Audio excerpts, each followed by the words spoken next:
In 1995, it wasn't all blue skies for the Miami Dolphins. For a franchise as accustomed to winning as the Dolphins, even a trip to the playoffs doesn't necessarily spell success. All right, all right. I mean, that was pretty. True, the Dolphins offered pretty plays, and with a team of tangible talent, Miami ran away with some games. But with expectations high, even Herculean effort is not always enough. Gracious, did he lay out for that ball? What yes, yes. I mean, that was magnificent.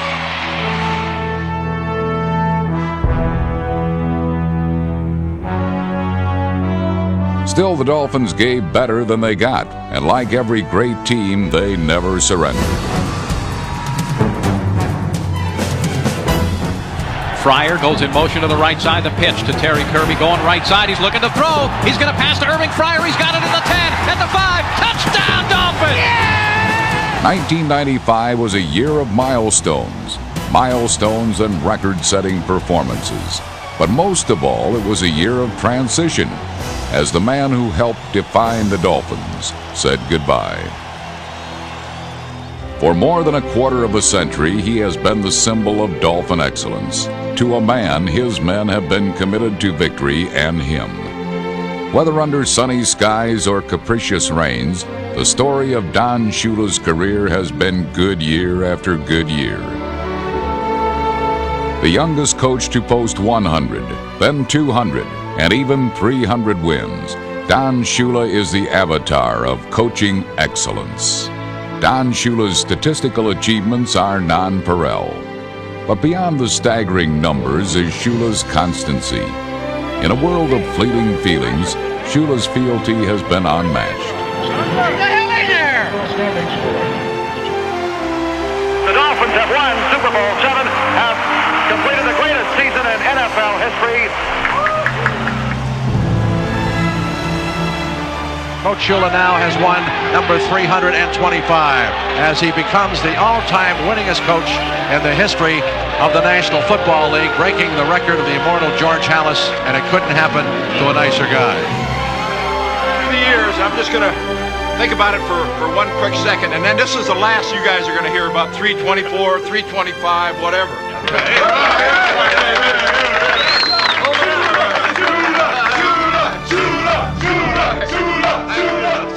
I feel good about the decision that I've made, and I want to make myself available to Wayne, who has given me all the support that you could ask for since he's took over ownership of the Miami Dolphins.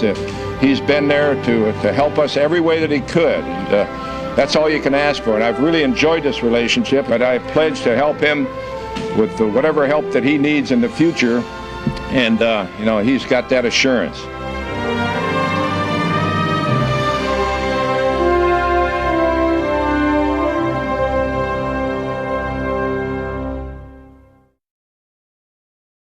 At this time, it is my pleasure to introduce to you the next head coach of the Miami Dolphins. Jimmy.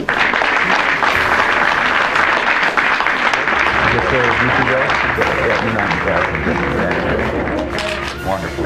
Do another one. How about with the check? Oh. That's wonderful. That's impressive. Those zeros are blinding. You notice how my eyes close when I really smile big? And you lit up, too. Well, it's indeed a pleasure for me to be back in South Florida, to be the head coach of an organization that I have admired for quite some time, an organization that I think is at the very best in the NFL, and that's the reason I'm in here. Hopefully the 2 years away from football on the sideline helped me become a better coach. I think I have a good overview of what the league is doing, what the different 30 teams are doing, and then on top of that, I think I know more of what's happening with the AFC, because I was in the NFC before and I really wasn't on top of what was happening in the other conference. Jimmy Johnson is always on top of things. As the coach of a national championship team at the University of Miami, the winner of 2 Lombardi trophies, and a 4-time recipient of Coach of the Year honors, South Florida still has the best coach in the NFL. I think the biggest thing with the football team right now is we want to establish an attitude that we're going to be the very best. And I know from day one that's not going to be the case, but as time goes on, I think that attitude will creep in that we will be the best. The Dolphins have talent, and Jimmy Johnson will assure that the proper attitude is combined with all that aptitude. And in what may be a harbinger of next season, the Dolphins began last season with the perfect combination of talent and teamwork. With the temperature in the mid-90s, heat was in the air for the home opener. But nothing was as hot as the Dolphin offense, which exploded for the second most points in team history. He's in for the touchdown. My goodness, what a nice heave by Danny. What a nice pattern by Irving Fryer. Parmalee by himself in the backfield. Takes the handoff, has a hold to the left side. He's breaking it to the left. He's at the 15, 10, 5. What an effort by Bernie Parmalee. Marino under center. Second down, he's back. He's looking. Now scrambling to the right side. Throws into the end zone. It's caught. Touchdown, Irving Fryer. Deep in the end zone. Marino. Still, the offensive frenzy was made possible by the defense, which forced 6 turnovers.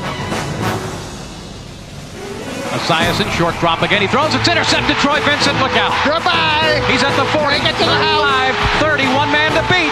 Oh, man. Oh, my. The 38-point margin of victory was a Dolphin opening day best. But a week later in Foxborough, it got better as the Dolphins used a little long distance and deception against the Patriots.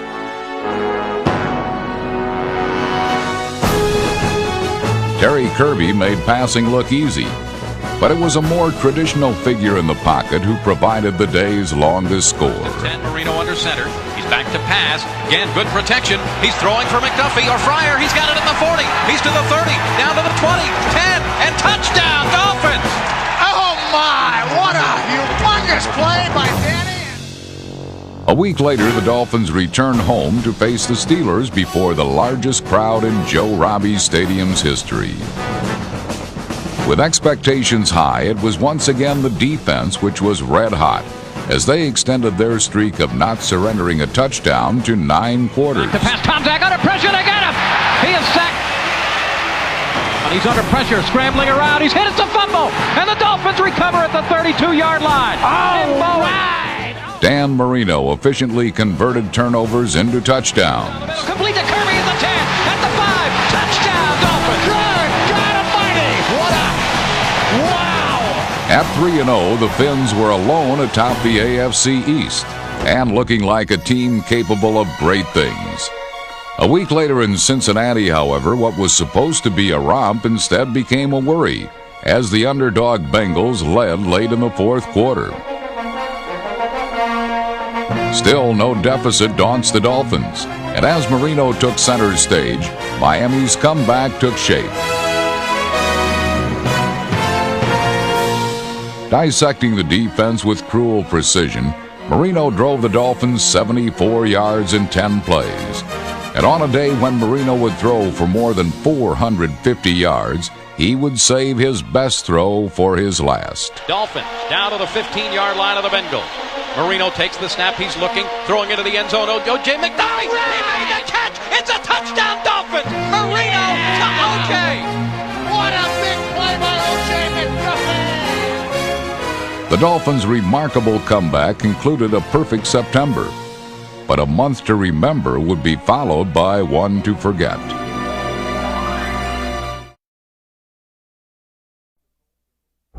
Against the Colts in Week 6, a 21-point lead inexplicably vanished, and with it the Dolphins' unblemished record. Even worse, a knee and hip injury to Dan Marino kept number 13 sidelined for 2 weeks. Against the Saints, Bernie Kosar valiantly threw for 2 scores, but once again the Dolphins were bested. Out of sorts and out of options, the Dolphins found themselves floundering. The nadir occurred against the Jets in Week 8. For the 3rd consecutive week, the Dolphins were on the wrong end of the score. Suddenly, a season which had begun with seemingly unlimited promise was teetering on the brink of ruin. It was close to criminal. A team with that much talent losing 3 in a row. And with the arch-rival Bills in town, there was no more margin for error. The time had come to stand and deliver. All day long! All day long! Defensively, we got to get the turnovers. We got to make the plays. The Dolphins heard and heeded, then proceeded to brutalize the Bills.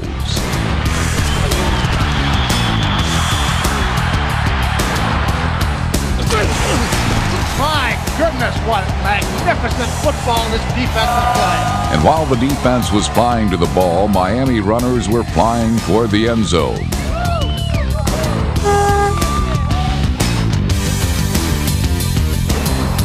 Marino, the quick pitch going back to Kirby, following Wilson around the left side. He's to the 5. He dives. He's in. Oh, my goodness, what a play! That was a long jump of about 15 feet. To the backfield, Marino. Hands off to Parmalee, following Myers right. He's to the 15, the 5. Touchdown Dolphins. He got into the end zone. Parmalee's perfect swan dive proved to be the Bills' swan song and ended the Dolphins' skid.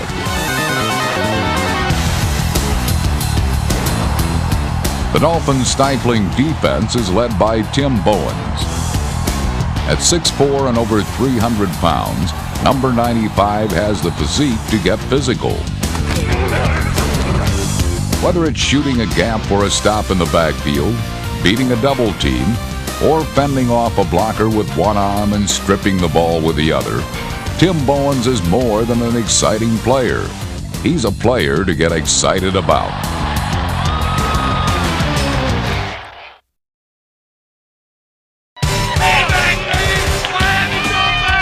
Another thing to get excited about is a payback.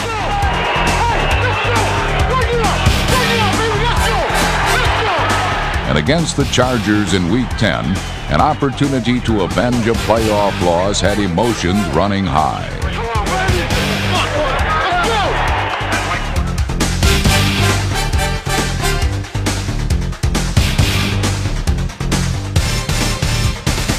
Go, dude, keep it going, keep it going! Stop. Back to pass, he's looking, throws over the middle. It is tipped and intercepted. Picked off by Chris Singleton at the 50-yard line. He's to the 10, he's down to the 7. He fumbled the ball, and the Dolphins recover at the 5-yard line. Caputo fumbled. Why don't we go orange? 62, blood orange, 62 tight end short. You got it. From orange? Underneath, yeah. Can't do it Blood wide, fake. Parmalee by himself in the backfield behind Marino. On 1st and 15, short drop. Dan throws, slant to Fryer. He's at the 15, at the 10, at the 5. He's in!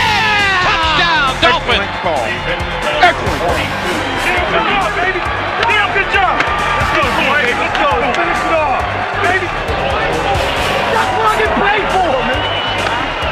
For the game, Dan Marino would throw for nearly 300 yards and 2 touchdowns. But it was the offensive line which provided the surge for the game's decisive score. Come on, O-line. Myers and Parmalee in the backfield. Keith Myers dives. The officials say touchdown Miami. Yes! Wow. The Dolphins' 24-14 victory improved their record to 6-3. But more important, by scoring when it had to, Miami's offense demonstrated the poise necessary for success in the NFL. It's a poise rookie tackle Billy Milner displayed all season long. Milner provides a perfect bookend to the Dolphins' all-pros on the left side of the line, tackle Richmond Webb and guard Keith Sims. It's a triumvirate of toughness and tenacity. Right now, we're going to have a veteran offensive team, and I think it's very important having Dan Marino at quarterback. It was important for me to surround him with an outstanding supporting cast and an experienced group. Surrounding Dan Marino with experience and expertise will be made easier thanks to some talents like tight end Eric Green, wide receiver Randall Hill, and free agent acquisition Fred Barnett.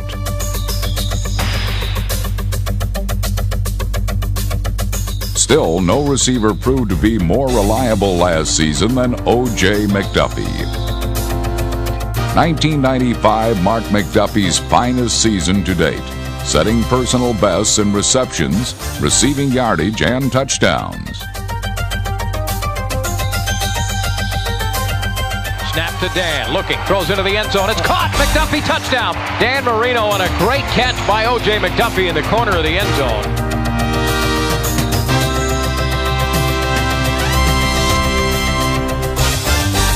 Go-to guy may be an overworked phrase, but what else to call a player whose receptions produce first downs more than 80% of the time?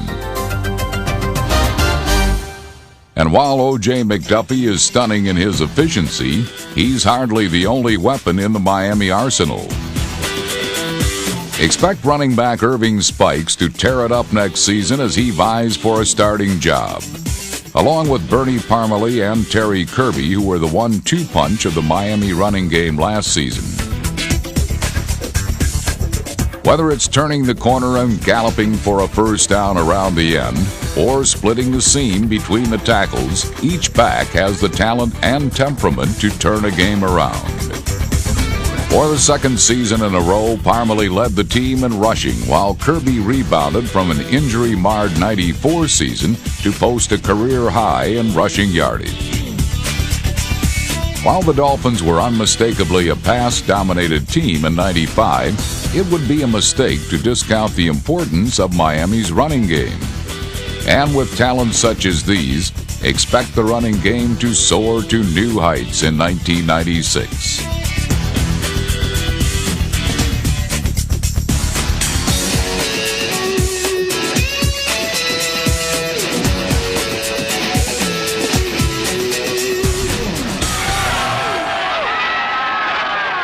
The view from top is always preferred, but Week 14 saw the Dolphins in an all-too-familiar position, trailing a team they figured to beat.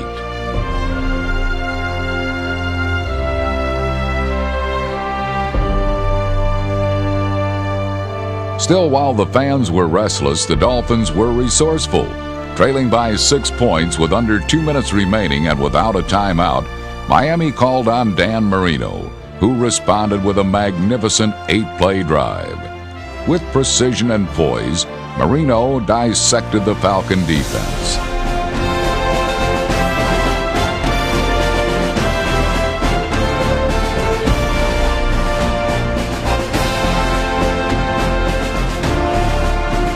Even gutting out a first down with a gritty scramble.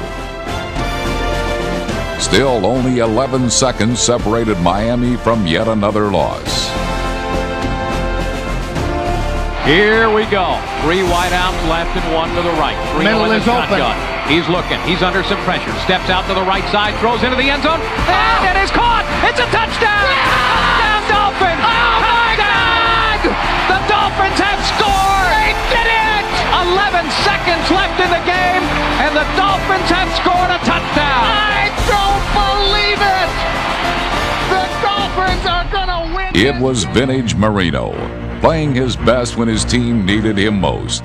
The Dolphins have always needed Dan Marino, but what team wouldn't? He is quite simply the greatest quarterback in NFL history. Dan Marino's got such a vision of the field. He's got the quick release that everybody talks about, but more than anything else, I think the accuracy of him getting the ball to the receiver to make big plays. Big plays have been the hallmark of Marino's career, and 1995 was no exception. With his hair trigger release and pinpoint accuracy, Marino remains the epitome of what an NFL quarterback should be. For the record, Marino finished the season with 309 completions, over 3,600 yards, and 24 touchdowns. Good numbers, to be sure, but when combined with the statistics from his first 12 campaigns, they became legendary. Takes the snap, he steps up, he's under pressure, moves left, now fires wide open! Clark's open, it's a touchdown! For Dan Marino now holds every meaningful career passing record in the NFL, including most completions, most yards passing, and perhaps the most coveted passing mark of all, most career touchdown passes. He breaks the tackle, he's in! Touchdown Dolphins, and Dan Marino with that touchdown has broken another record. He has the granddaddy of them all now. Most touchdown passes ever, and the Dolphins are on. Dan Marino's statistical achievements are without precedent. So too is his talent. And to celebrate, even the former record holder, Fran Tarkenton, was on hand to give a hand to the quarterback whose name now appears atop the record book, and will perhaps forever. In Week 15, the Dolphins' record stood at 7-6. A victory against the Chiefs was an imperative, so the defense hunkered down and came up with the big plays. All right! What a defensive surge by that Dolphin unit. Marino helped transform the turnovers into points.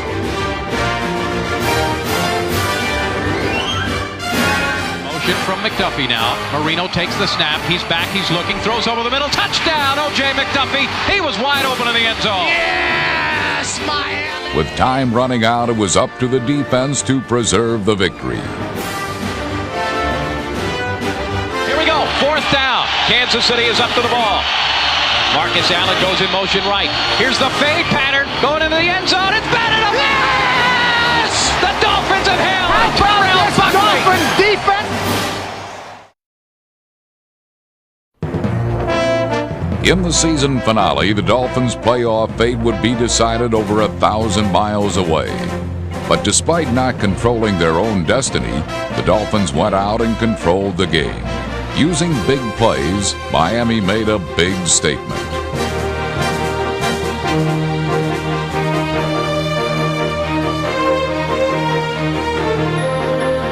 Here's the shotgun. The blitz is on. Dan throws into the end zone. Touchdown! Irving Fryer makes the catch in the left side of the end zone. Yes, sirree. Flips it in the backfield. Marino hands it off to Parmalee. Sweep in the left side. He's in. Touchdown! Man, did that sucker break wide open? He was untouched. Rippon is rolling left, looking to throw. He fires. It's complete to Todd Kinchin at the 35. Oh, it was jarred out and picked up by Pat Johnson. He's got it at the 20, at the 15, the 10, the 5. Touchdown, Dolphins. Pat Johnson on a fumble return. Wow! I mean, in the Christmas spirit, Santa Claus must have been thinking about Pat Johnson. The Dolphins' big win catapulted them into the playoffs. But truth be told, mighty men and magnificent effort weren't enough. Still, big plays suggested that this is a team capable of great things. A team ready to take the next step. A team with a reason to believe.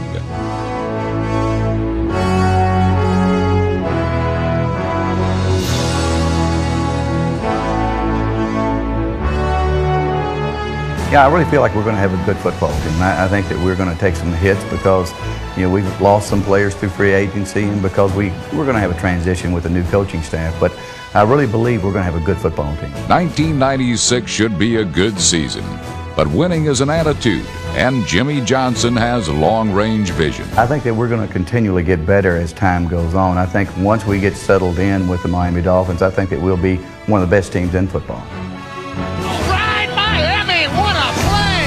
The Dolphins have the talent, the tenacity, and the team to win. 1996 should prove to be a renaissance of Dolphin domination because a new era has begun.